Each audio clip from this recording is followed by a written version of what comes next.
सात रङ एउटै आकृति, हरेक दिन फरक प्रस्तुति। कार्यक्रम इन्द्रेणी। नमस्कार श्रोता, न्यूज डेस्कको नियमित प्रस्तुति इन्द्रेणीमा स्वागत छ यहाँलाई। इन्द्रेणी अन्तर्गत आज मंगलबार एकजना संघर्षशील व्यक्तिको जीवन वृत्त लिएर म इन्द्रलक्ष्मी उपस्थित भएकी छु। संसारमा असम्भव भन्ने केही छैन, गरे सबथोक सम्भव छ भन्ने कुरा बुझ्न विश्वका ठुल्ठुला दार्शनिकका जीवनी पढ्नै पर्दैन। हाम्रै गाउँ टोल समाजका केही व्यक्तिको दैनिकी मात्रैले पनि ठूलै ज्ञान प्राप्त गर्न सकिन्छ। फेरि मानिस कहिले पनि असफल हुन चाहँदैन, एकपछि अर्को गर्दै सफलताका पाइलाहरू अघि बढिरहोस् भन्ने चाहनामा अनेकन कोसिस उसले गरेकै हुन्छ। तर आज हामीले प्रस्तुत गर्ने पात्र भने सफलतालाई गौण अनि त्यसका लागि गर्ने कर्मलाई नै वास्तविक सफलता मान्छ। कामले नाम अनि प्रसिद्धि दुवै दिने र तिनैले सगरमाथाको पल जोगाइराख्नेमा यिनी आश्वस्त छन्। यिनी हुन् राजपा नेता मनिष कुमार सुमन। विक्रम सम्वत 2035 साल कार्तिकमा सप्तरीको राजविराजमा पिता सुशील कुमार दास र माता यशोधरा देवी दासका माइलो सन्तानका रूपमा जन्मिएका मनिष मध्यम वर्गीय परिवार, बुवा शिक्षक, त्यसैले पनि बाल्यकाल सुविस्ताले बित्यो यिनको। त्यतिखेर यो मोबाइल थिएन, टेलिभिजन थिएन, मान्छे त्यसैमा रुमिल्नु पर्ने कुनै आवश्यकता थिएन। एकअर्काको घरमा तरकारी पाक्यो भने एकअर्काका घरमा दिने चलन थियो। काँचो आँप खाने चलन थियो। पकेटमा नुन बोकेर जान्थ्यौं अनि त्यो आँपका फुलबारीहरूमा गएर पुर्वाले हामीले लखोटे उन्जेलसम्म हामी कुनै कतिवटा आँप झारिसकेका हुन्थ्यौं। त्यो आँपहरूलाई आफैले त्यो पत्थरमा पट्किँदा फोड्थ्यौं र त्यसलाई त्यही घरबाट बोकेर लगेको नुनसँग चपाई खान्थ्यौं। हुनलाई इनका हजुरबा जमिनदार, तर बुवाको हजुरबासँग मत बाँझिएपछि मनिषका बुवाकै पालादेखि जमिनदारी पगरी खोसिएको थियो रे। बुवाले मनिष लगायत सबै परिवारलाई शिक्षण पेसाकै भरमा पालेका थिए। म पेटमै हुँदा मेरो आमालाई ठूलो बिरामी भयो। त्यो बिरामी तपाईलाई इलाज गर्दा गर्दै वर्षौं लाग्यो। तत्क्षण यस्ता राम्रा मेडिकल सुविधाहरू पनि थिएनन्। हाम्रो शहरभन्दा अलिक टाढा दरभंगामा गएर वर्षौं बस्नुपर्ने अवस्था थियो। त्यो वर्षौं बस्नुपर्ने अवस्थाको इलाजको तपाईलाई खर्चिलो धेरै भयो। मेरो बुवाले आफ्नो बुवासँग अर्थात् मेरो हजुरबुवासँग ल ठिकै छ, अब उसको इलाज गराउनु पर्यो, अलिकति खर्च दिनुहोस् भनेर भन्दा मेरो हजुरबुवाले मेरो बुवालाई भन्नुभयो, अब तेरो श्रीमती त मर्छे, उसको कुनै टुङ्गै छैन, ऊ बितिहाल्छ, त के पछाडि लागेको होस्, अब यो टुङ्गेपछि त अर्को बिहा गर्नु भनेर भन्नु। मेरो बुवाले मेरो हजुरबुवालाई जवाब दिनुभयो, मेरो अब छोरा छ, म पनि जन्मिसकेको थिएँ, 2टा छोरा छ, अब यो गर्नै सक्दिनँ, ऊ मेरी अर्धाङ्गिनी हुन्, उसले ल्याएको दाइजो त कमसे कम तपाईँ फर्काइदिनुहोस्, ल उसैलाई म त्यसको इलाजमा लगाउँला। त्यही खटपटले गर्दा हजुरबुवाहरूसँग मेरो सम्बन्ध म 12 वर्ष 13 वर्षको उमेर हुँदासम्म धेरै राम्रो रहेन। मेरो बुवा शिक्षक हुनुहुन्थ्यो, अब अवकाश प्राप्त हुनुहुन्छ। शिक्षक भएकोले सरकारी जागिरे थियो, सामान्य थियो, धेरै हुने खाने, हामी धेरै ठुल्ठुलै कुरा त गर्न सक्दैनथ्यौं। हजुरबुवाको पालाको त्यत्रो जग्गा जमिनदारी हामीले 12-15 वर्षको उमेरसम्म मैले त उपभोग गर्न पाइनँ। पढाइ, लेखाइ, बोलाइ र खेलाइमा समेत अब्बल मनिषलाई सानैदेखि जे काम गरे पनि सबैले चिन्ने र प्रसिद्ध हुने काम गर्नुपर्छ भन्ने लाग्थ्यो। म वक्तृत्व कला प्रतियोगितामा 2-3 चोटि त सप्तरी जिल्लामै फर्स्ट गरे र त्योभन्दा पहिले पनि म बरु राम्रो बोल्थेँ, यो केटो राम्रो भाषण गर्छ भन्ने जस्ता कुरा। बच्चामा मैले एउटा मित्रलाई भनेको थिएँ, हेर्नु मुरली नाम रहेछ, त्यो साथी अहिले भेट्छ मलाई भन्छ, म एक दिन त फेमस हुन्छु। हामी स्कुल पढ्दा अटोग्राफ लेख्ने चलन थियो। अटोग्राफमा एम इन लाइफ भनेर तपाईलाई लेख्ने एउटा कलम हुन्थ्यो। सबैले लेख्थ्यो to be an engineer, to be an doctor, to be an businessman, to be an फलाना, तर मैले लेख्थेँ to be a famous person. त्यति बदमास त होइनन्, तर बाल सुलभ उदण्डता इनमा पनि थियो।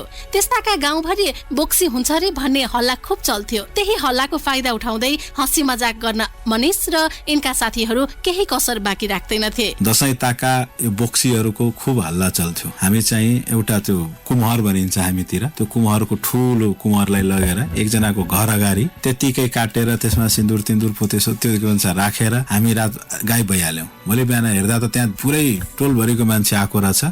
के भयो यहाँ त बोक्सी लाग्यो, कुन बोक्सीले के गर्यो, दशैंको टाइम हो, यहाँको घरमा त यो हुन्छ त्यो हुन्छ भनेर वितण्डा गर्थ्यौं। हामी चाहिँ कुनामा बसेर मुसु हाँसिरहेका थियौं। हामी कहाँ एसएलसी को रिजल्ट पत्ता लगाउने अर्को थुप्रै उपाय थिएनन्। एउटा उपाय थियो तपाईलाई गोरखापत्र, जुन 3 दिन पछि आइपुग्थ्यो। 1 वर्ष पहिलेको गोरखापत्रमा सेम रोल नम्बरको एउटा विद्यार्थी सेकेन्ड डिभिजनले पास भएको रहेछ।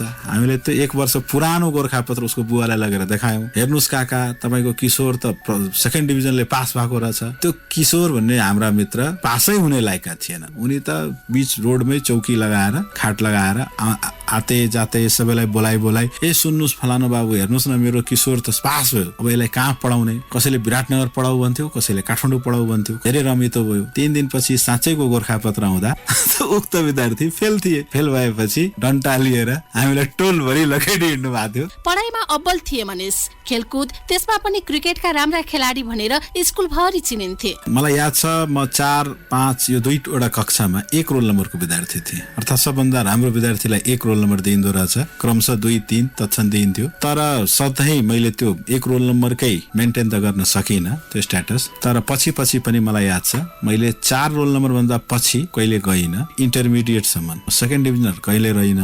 बिकममा आएर अलिकति बिग्रे। राजनीतिले धेरै छोइसकेको थियो। 2 वर्षको बिकम 5 वर्ष लगाएर पास गरेँ। अहिले 3 वर्षको एलएलबी पनि मैले 5 वर्ष लगाएर पास गरेको छु। 10 क्लाससम्म जाँदा त म क्रिकेटको राम्रै खेलाडी थिएँ। मानिस कालान्तरमा के बन्छ भन्ने कुराको छनक बाल्यकालदेखि नै देखाउँछ। ठ्याक्कै त्यस्तै यिनमा पनि सानैदेखि दुस्साहस देखाउने प्रवृत्ति हावी थियो। नत्र राजनीति नै गर्छु भन्ने दुस्साहस जुटाउनु पनि त सहज कहाँ छ र। कक्षा 5 मा पढ्दादेखि नै मनिषमा अदृश्य राजनीतिक चेत आइसकेको थियो। म सिनेमा हेरिरहँदा श्रीमान गम्भीर भनेर सुरुमै तपाईलाई राष्ट्रगान बजाइएको रहेछ। सबै उभे, म उभिन। म आफ्नो सिटमा बसै गरे। सिनेमा हेर्दै बिचैमा प्रहरीहरूले मलाई समातेर लगेका रहेछन्। मलाई पनि थाहा भएन मलाई किन समात्यो। पछि त तैँले राष्ट्रगानमा उठिनस्, राजाको श्रीपेच लिएर उभिरहँदा तैँले उभिनस्, त्यही भएर तँलाई समातिएको हो भन्ने माथि आरोप लगायो। मेरो टोलभरिको मान्छे गए र गएर एउटा कागज गरे, ल आजदेखि यो प्रत्येक पटक उठ्छ भन्ने हामी वचन दिन्छौँ अनि मात्र मलाई छोडिएको रहेछ। मानिस चेतनशील प्राणी हो। सांस्कारिक बनाउने पनि त त्यही चेतनाले त हो अनि संस्कार नै त हो मानिसको भविष्यको बाटो खुट्याउने। धेरै राम्रो माहौल थियो, एकअर्कोसँग मिल्ने, सबैले सबैलाई चिन्ने। मेरा नातेदारहरू आज मात्र होइन, आज त त्यो राजविराज सप्तरीमा सबैले मलाई चिन्छ। म त्यहाँको निर्वाचित प्रदेश सभा सदस्य भएकोले। तर तत्क्षण पनि मलाई याद छ मेरा कोही रिलेटिभ आएका थिए। आएपछि फलानुको घर कहाँ हो मेरो बुवाको नाम लिएर भन्यो। अनि उनले चाहिँ एकदम रेस्पेक्टली एउटा रिक्सामा बसाइएको रहेछ। त्यो रिक्सावालालाई ए रिक्सावाला तिमी फलानु सरको घरमा यसरी ओह्रालिदिनु र यति रुपियाँ भाडा लिनु भन्नेसम्म अडाइएको रहेछ। उहाँहरूलाई आश्चर्य लाग्यो। उनीहरू ठुला बडा सहरको मान्छे, त्यहाँ त कसैलाई नचिन्ने, तर राजविराजमा सबैलाई चिन्ने एउटा यस्तो राम्रो संस्कार थियो। आफ्नो विरासत सन्तानले थामिदियोस् भन्ने हरेक अभिभावकको चाहना हुन्छ। तर त्यो चाहना पूरा हुनु भने अहोभाग्य हो। इनका बुवाले चाहना राखेका थिए मनिष इन्जिनियर बनुन्, डाक्टर बनुन्। तर मनिषलाई भने भित्रभित्र कतै आफू वकिल बनौँ भन्ने रहर थियो उति बेला। बुवालाई बरु इच्छा थियो मेरो छोरो पनि इन्जिनियर बनोस्। तर म चाहिँ त्यही मैले भने नि बच्चैमा मैले आफूमा चिनेको एउटा त्यो प्रतिभा थियो। त्यो भनेको गप्प मार्ने, बोल्ने, अरूलाई कन्भिन्स गर्न सक्ने भन्ने एउटा त्यो हुनर मैले आफैमा चिनेको थिएँ। म चाहिँ अब त्यो यो हुनर राजनीतिमै प्रयोग गर्छु भन्ने जस्तो त लाग्दैन थियो। तर यो हुनर वकिल भएर पूरा गर्न सकिन्छ भन्ने जस्तो थियो।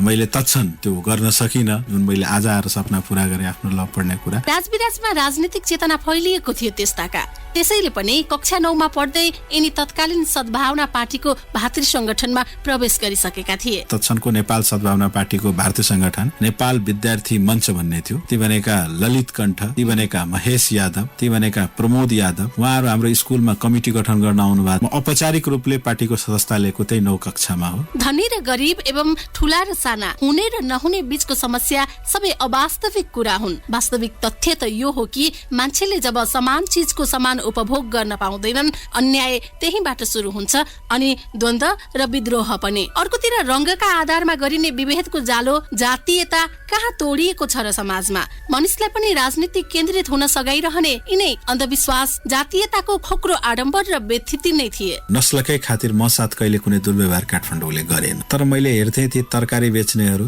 ती तपाईलाई फरक अनुहारका ती मधेसी समुदायका व्यक्ति, फलफुल बेच्नेहरू साथ गरिएका व्यवहार म हेर्थेँ। खास गरेर तत्क्षण हामी पनि उच्छृङ्खलै थियौँ। तर मेरै उच्छृङ्खल मित्रहरूले मसँगै पनि कति पटक कुनै साइकलवालाको सामान छिनिदिन्थे। फरक नस्लकै हुँदैमा भैया भनेर भनिन्थ्यो। सुरुमा त बरु आनन्द लाग्थ्यो, यो भैया त हामीतिर तपाईँलाई ठुल्दाइलाई भन्ने कुरा हो। र पछि थाहा पाइयो होइन, यो यहाँको समाजमा हेपिने कुरा हो। साम्प्रदायिक ती प्रकारका शोषण हामीतिर पनि छन्, नभएका होइनन्। पर्वतीय समुदायका साथीलाई जिस्काएर पहडिया भनेर भनेकै थियौँ, कहिलेकाहीँ हिङ बेच्चा भनेर पनि भनेकै थियौँ, नभनेका होइनौँ। साम्प्रदायिक शोषणको पछाडि म त्यति लागिन, तर राजनैतिक शोषण मैले देखेँ। राजनीति गर्दै जाँदा, अलि परिपक्वता आउँदै जाँदा मैले राजनीतिक शोषण हेरेँ। अहिले त 77 वटा जिल्ला छ, 75 वटा जिल्ला, 75 वटै जिल्लाका सिडिओ साहबहरूको नामको सूची यसरी निकाल्दा एउटै समुदायका व्यक्ति हुन्थे। मधेसी समुदायको त 2-3 सिडिओ कहिले भइहाल्यो भने ठुलो एचिभमेन्ट पाए जस्तो। त्यस्तै न्याय प्रणालीको न्याय सेवाको लिस्ट प्रधानमन्त्रीको सूची हेर्नु भइसक्यो 43-44 वटा, सबै प्रधानमन्त्री, इभन कुनै महिला पनि भइनन्, दोहोरिरहने। त्यस्तै तपाईले नेपाल आर्मीलाई गएर हेर्नुस्, पहिला शाही सेना थियो, अहिले पनि त्यसका जर्नल कर्णेल सब एउटै समुदायको हुने। नेपाल प्रहरीको संरचना हेर्नुस्, सबै एकै संरचना, एकै समुदायका हुने। हाम्रो मनले भन्थ्यो यो देश त 2,36,00,000 जनसङ्ख्याको सबैको देश हो भने साँच्चै सबै वर्ग समुदायबाट देशको प्रतिनिधित्व गर्नुपर्छ। अहिलेको संविधानले पनि समावेशिताको व्यवस्था राखेको छ, एक प्रकारको रिजर्भेसनै दिएको छ। ती समुदाय जुन समुदाय मूलधारमा आएनन्, आउन सकेनन् विभिन्न कारणले, ती समुदायलाई मूलधारसम्म तान्नकै लागि विभिन्न ऐन नियम कानूनहरू बनेका छन्। व्यवहार त अहिले पनि देश पनि मेरो हो भन्ने घमण्ड त प्रत्येकमा छ, तर राज्य मेरो हो भन्ने अनुभूति आउन सकेको छैन। कुराहरूले कता कता घोच थियो भनौँ। एउटा सम्मानित व्यक्ति पनि जाँदा मैलो धोती, मैलो कुर्ता, टुटेको चप्पल, टुटेको चस्मा लगाएर जाँदा ती सिडिओ साहबहरूले गर्ने व्यवहार बरु गजबको हुन्थ्यो। तिमीहरूको मुख त बिहारसँग मिल्छ, तिमीहरूको मुख त उत्तर प्रदेशका व्यक्तिसँग मिल्छन्, तिमीहरू इन्डियाबाट आएका हो भन्ने जस्ता व्यवहार गर्थे। कानुन त त्यस्तो विभेद थोरै देखिन्छ, रङ्गको आधारमा, क्षेत्रको आधारमा, जातको आधारमा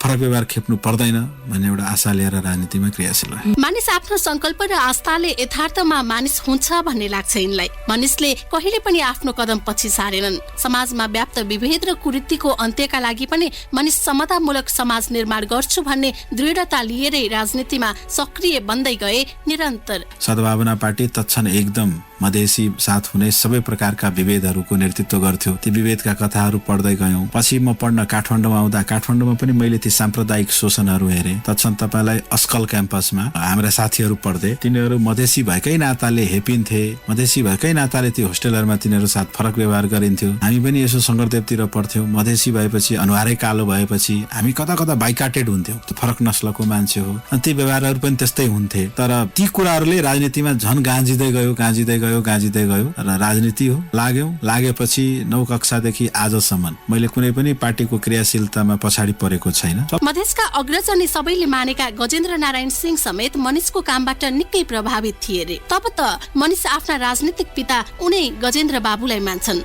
54-55 सालतिरको कुरा हो। म युवा मञ्चको महासचिव थिएँ। म चाहिँ राजविराजमा मटका भन्ने एउटा कार्यक्रम राखेको थियो। होलीको दिन थियो। त्यो मनिष त लफुवा हो, त्यो यो राजविराजको गुण्डै हो। हेर्नुहोस्, त्यसले त गुण्डा जस्तै काम राख्यो, हातखुट्टा टुट्छ, यो पार्टीले गर्ने काम हो, राजनीतिक काम हो, त्यो त एकदम बिग्रेको केटो हो भनेर भन्नुभयो। राज गजेन्द्र बाबुले मलाई बोलाउनु भयो। आश्रम थियो उहाँको, सप्तरी सेवा आश्रम। सुरुमा त गाली नै गर्न थाल्नुभयो, तपाईले के गर्न खोजेको, यो के गर्न खोजेको। तर मेरो त्यो वाचन शक्ति सुनेर मैले भने, अध्यक्षजी, यो भगवान श्री कृष्णले सुरु गरेको एउटा प्रथा हो। समाज परिवर्तन हुँदै जाँदा यो लोप भएर गएको हो। हामी जस्तै यस्ता युवा अभियन्ताले यसलाई निरन्तरता दिएनौँ भने मटका भन्ने के हुन्छ, यस सिनेमामा हेर्नु बाहेक त विकल्पै रहन्न। त्यही भएर मैले अध्यक्षजी समाजको त्यो राम्रो पक्षको निरन्तरताको लागि मैले यो कार्यक्रम राखेको छु भनेर भन्दा गजेन्द्र बाबु अत्यधिक प्रसिद्ध हुनुभयो। तुरुन्त 5,000 रुपियाँ निकालेर दिनुभयो मलाई। ल्याऊ, भव्यताका साथ गर। जिलेबी बनिरहेको थियो, अझै जिलेबी बनाऊ, त्यसको पुरस्कार तपाईलाई थोरै पैसा राखिएको थियो, ल त्यहाँ 1000 झुन्ड्याइदेऊ भन्ने जस्ता बडा भव्यताका साथ गरौँ। अर्को कुरा याद, म राजविराजमा एउटा कार्यालय खोलेको थिएँ, युवा मञ्चको कार्यालय। ड्राममाथि त्यो अफिसको अगाडि 4वटा ड्राम राखेको थियौँ। त्यो ड्राममाथि क्यारम बोर्ड राख्थ्यौँ। त्यो क्यारम बोर्ड खेल्थ्यो। एनी टाइम क्यारम बोर्ड खेल्न त्यहाँ 10-20 जना त खेलाडी हुन्थे, अझै 10-20 जना हिन्ट दिनेहरू झुन्डिरहन्थ्यो। त्यस्तै मेरो अफिसमा तपाईलाई चेस हुन्थ्यो, शतरञ्ज, लुडो हुन्थ्यो। यो पनि गएर कसैले गजेन्द्र बाबुले सुनाएको रहेछ। हेर्नुहोस्, तपाईले कसलाई बनाइदिनु हो त्यो महासचिव। त्यहाँ त खाली केटाहरू लगेर त्यहाँ कहिले कोही लुडो खेल्छ, कोही शतरञ्ज खेल्छ, कोही तपाईले त्यो गर्छ, उ त बिग्रिसक्यो, त्यो पार्टीको इम्प्रेसन बिग्रियो भनेर भने मलाई बोलाएर भन्नु हो, मनिष तपाईको म भोलि कार्यालय आउँछु। मेरो लागि बरु अचम्मको कुरो थियो। उहाँ न लुडो खेल्ने, न उहाँ चेस खेल्ने, न उहाँ क्यारम बोर्ड खेल्ने। आएपछि छरछिमेकसँग मागेर हामीले टेबल कुर्सी यसो सजाइदियौँ, राख्यौँ। त्यहाँ उनले त्यही जसले मेरो कम्प्लेन गरेको थियो त्यसलाई चिनितै गरेर भन्नुभयो, यो युवाहरूको कार्यालय हो। कार्यालय भनेपछि 10-20 जना आउनै पर्ने एउटा वातावरण बनाउनु पर्छ। र यसको लागि यहाँ पुस्तक राखेर, पत्रिका राखेर हुँदैन। युवाहरूले त चाहेकै यही क्यारम बोर्ड हो। त्यही भएर ठिक छ, ल 2टा बोर्ड अझै किन भनेर मलाई सहयोग गर्नुभयो। उहाँ नभेटेको भए त सायद म पनि अहिले कहाँ हुन्थेँ। कार्ल मार्क्सले भनेका थिए संसारको व्याख्या त सबैले गरे, गाठी कुरा त यसलाई बदल्नु पो हो। ठ्याक्कै यही भनाइ मनिषलाई पनि जीवनमा अघि बढाउने गुरु मन्त्र बन्यो। तर समाज बदल्न कहाँ सजिलो छ र? मनिष आफ्नै भोगाई यसरी सुनाउँछन्। हामी घरमा एउटा कामदार राख्छौँ, कहिले कोही फेरिनुहुन्छ। मेरो मम्मीले सोध्नुहुन्छ तेरो जात के हो, उसको जात सोधेर उसलाई रोजगार दिनुहुन्छ। फरक जातको व्यक्ति छ अथवा उनले धोएर गएको भाँडालाई मेरो आमाले फेरि पखाल्नुहुन्छ अनि मात्र किचनभित्र भित्र्याउनुहुन्छ। म कतिचोटि सम्झाउँछु, म त सबै दलितको घरमा खाइसके मम्मी, तपाईँ मलाई किन छिर्न दिनुहुन्छ? त नेता होस्, त त्यस्तो भइस् भने म पनि त्यस्तो हुनु। मैले आफ्नै आमालाई त्यो कन्भिन्स गर्न सकेको छैन। मैले उनलाई जहिले सुनाउँछु मुलुकी ऐनमा यो लेखेको छ, त मलाई दण्ड लाग्छ, यो लाग्छ, छोड त दण्ड दिने भइस्, त नेता भएर बिग्रिस भनेर त्यो हप्काउनुहुन्छ। समाजमा अझै पनि जातीयताको जरो उखेलिएको छैन। त्यो ताका अझै परिस्थिति विकराल थियो। आफू कथित उपल्लो जातको भएको दम्भलाई शून्यमा झार्दै यिनका दाजुले नामको पछाडि दास प्रतिस्थापन गर्दै सुमन थपे। क्रमशः मनिष र कान्छा भाइले समेत त्यसैलाई अनुसरण गरे। अनि यो थर राख्नु हुँदैन, थर राख्यो भने भविष्य बिग्रिन्छ भनेपछि मेरो दाइले रोजेको यो थर हो सुमन। त्यही भएर दाइले पनि आफ्नो नाम सुमन राख्नुभयो, सन्दीप कुमार सुमन। म मनिष कुमार सुमन, मेरो भाइ विनित कुमार सुमन। मनिष राजनीतिलाई सर्वोच्च सुम्पिएर हिँडेका थिए, तर यिनका परिवार भने त्यति सन्तुष्ट थिएनन्। कतिसम्म भने पढ्न काठमाडौँ पठाएको छोरो राजनीतिमा लागेरै फेल भएको खबरले बुवा यति रुष्ट भए कि खर्चै पठाउन छोडिदिए। म राजनीतिमा हुमिसकेको कुरा मेरो बुवा मम्मीले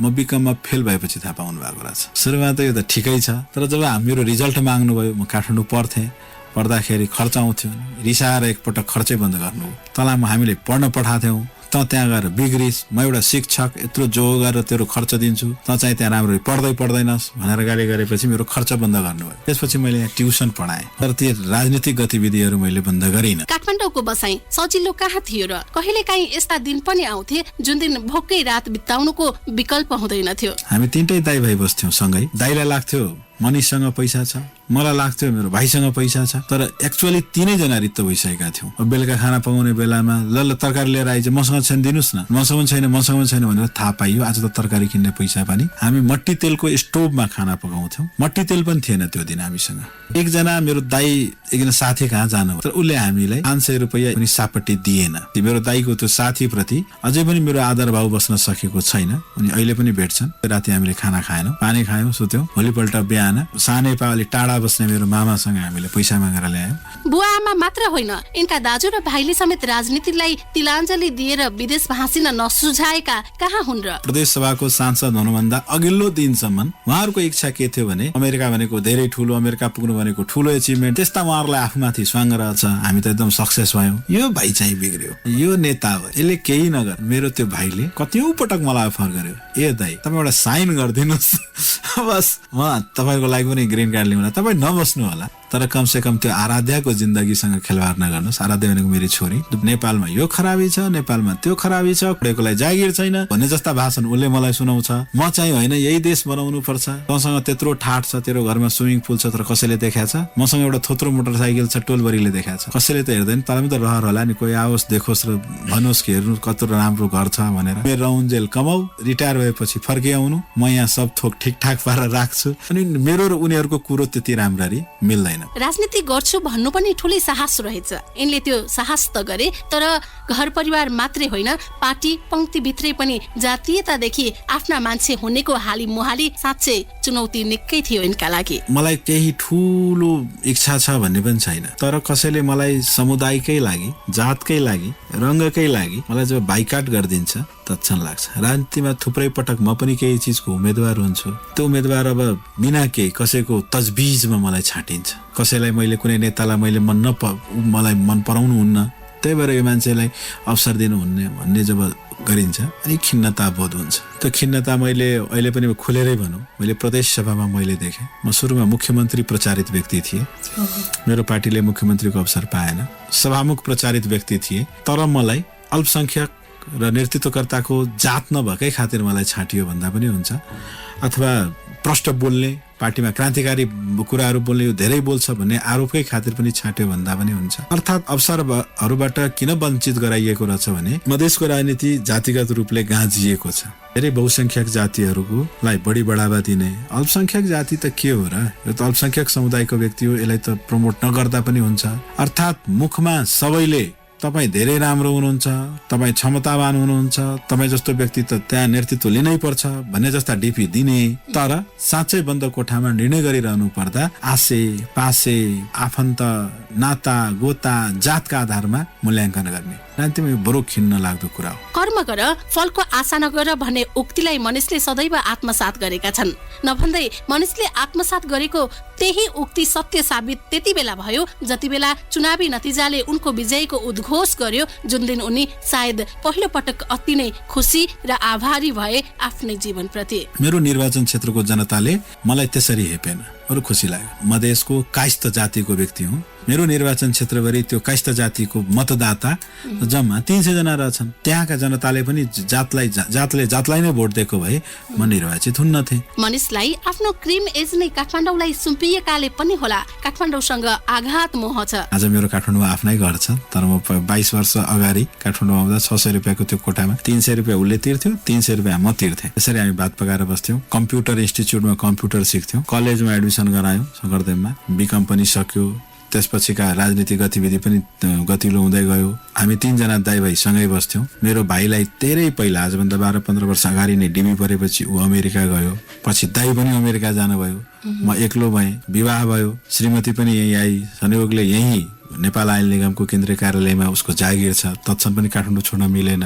एउटी छोरी छ। संयोगले त्यो छोरी पनि यहीँको सेन्ट जेभियर स्कुलमा पढ्छे। त्यही भएर काठमाडौँसँग अगाध सम्बन्ध रह्यो। अहिले फेरि चुनाव जितेपछि अहिलेको कार्यक्षेत्र अलि सप्तरीतिर बढी गाँसिएको छ। वनको काँडालाई तिखार्न पर्दैन। कसैले नतिखारे पनि घोच्ने धर्म निर्वाह गर्न काँडाले कहिले बिर्सिदैन। समय, परिस्थिति र तिनैबाट प्राप्त अनुभव र भोगाइले मनिषलाई पाइन लगाउँदै गयो। म निर्वाचित भएको मितिभन्दा पहिलेसम्म मेरो बुवालाई कमसे कम यसको के हुन्छ भन्ने चिन्ताले जहिले पनि उहाँलाई ग्रसित हुनुहुन्थ्यो। म घरै किन्दा पनि मेरो बुवाले मलाई लाग्छ मेरो दाइ वा मेरो भाइलाई धेरै आर्थिक सहयोग गर्नु परेन होला र आफ्नै बाटो लागे, आफैले समृद्धि प्राप्त गरे। तर मलाई मेरो एउटा घर भइदिएको भए हुन्थ्यो, मेरो छोरीको पढाइ खर्च मै तिर्छु भन्ने जस्ता उनका इच्छा हुनुहुन्थ्यो। यी सबै किन थियो भने यो केटो केही गर्छ जस्तो लाग्दैन, यसको जिम्मेवारी मैले लिनै पर्छ भन्ने जस्ता एउटा हीनता बोधले ग्रस्त रहनुहुन्थ्यो उहाँ। तर म निर्वाचित भएपछि मैले मेरो बुवामा पनि ठुलै गौरवान्वित महसुस गरे। होइन, ठिकै बाटोमा लागेको छ भन्ने। अहिले खास गरेर म अस्ति भर्खर यहाँ आउनुभन्दा अगाडि मेरो क्षेत्रमा कर कार्यालय थिएन।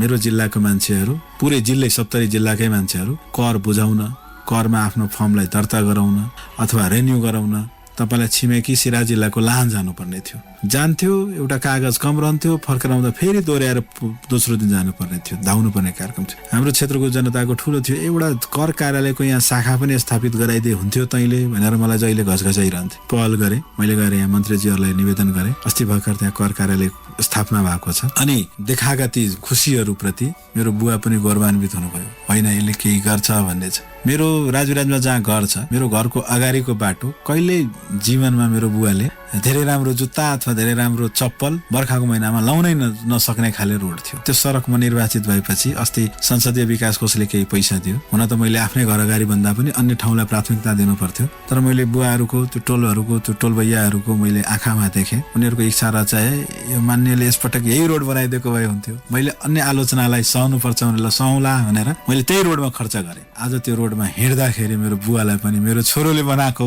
भन्ने गौरवान्वित मैले महसुस गरेको छु। पार्टीगत संघर्षको संक्रमणकालीन अवस्थालाई चिर्ने चुनौती आज पनि मनिषलाई ठूलो लाग्छ।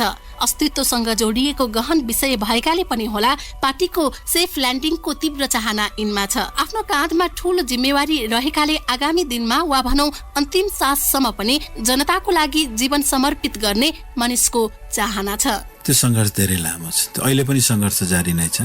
म जुन पार्टीको सदस्य थिएँ, म विद्यार्थी संगठनमा आउँदा गजेन्द्र नारायण सिंहको नेतृत्व थियो। गजेन्द्र नारायण सिंहको नेतृत्व हुँदासम्म पार्टी धेरै राम्रो बलियो स्टाइलले चलिरहेको। तर गजेन्द्र नारायण सिंहको अवसानपछि म अध्यक्ष बन्छु भन्ने हानाथापमा हाम्रो पार्टी टुक्रा टुक्रा भयो। सबैलाई थाहा छ नेपाल सद्भावना पार्टी पछि कसैले भन्थ्यो 5 वटा छ, कसैले भन्थ्यो 6 वटा छ। हामी कार्यकर्ता भएर धेरै पीडा थियो त्यतिखेर। पछि कालान्तरमा राजेन्द्र महतोजीले राम्रै नेतृत्व गर्नु, त्यसपछि अहिले फेरि हामी राष्ट्रिय जनता पार्टी नेपालको रूपमा एकीकृत भएका छौँ। यसो एकीकृत भएर उपलब्धिहरू त आएको छ, तर हाम्रो पार्टीभित्र अझै पनि अन्तर्गुलन हुन सकेको छैन। गोविन्दा अर्को साथीले भन्छ हे यो त सद्भावना पार्टीको हो, हामीले भन्छौँ हे यो त तमलोपा पार्टीको हो भन्ने जस्ता अहिले पनि त्यसलाई आक्षेपै लिनुपर्छ। त्यो एकअर्का प्रतिको आरोप र आक्षेप हुन्, अन्तर्गुलित भइसकेको छैन। एउटा महाधिवेशनको इन्तजार छ, महाधिवेशन होला त्यसपछि थाहा होला। हौस् त श्रोता, कार्यक्रम इन्द्रेणी अन्तर्गत संघर्षको कथाको आजको निर्धारित समय सकिएको छ। अर्को मंगलबार यस्तै संघर्षशील व्यक्तिको जीवन वृत्त लिएर उपस्थित हुने नै छौं। तबसम्मलाई न्यूज डेस्कका सम्पूर्ण सहकर्मीसँगै म इन्द्रलक्ष्मी बिदा हुन्छु। नमस्कार। सूचना र मनोरञ्जनको संवाहक रेडियो राष्ट्रको रेडियो कान्तिपुर।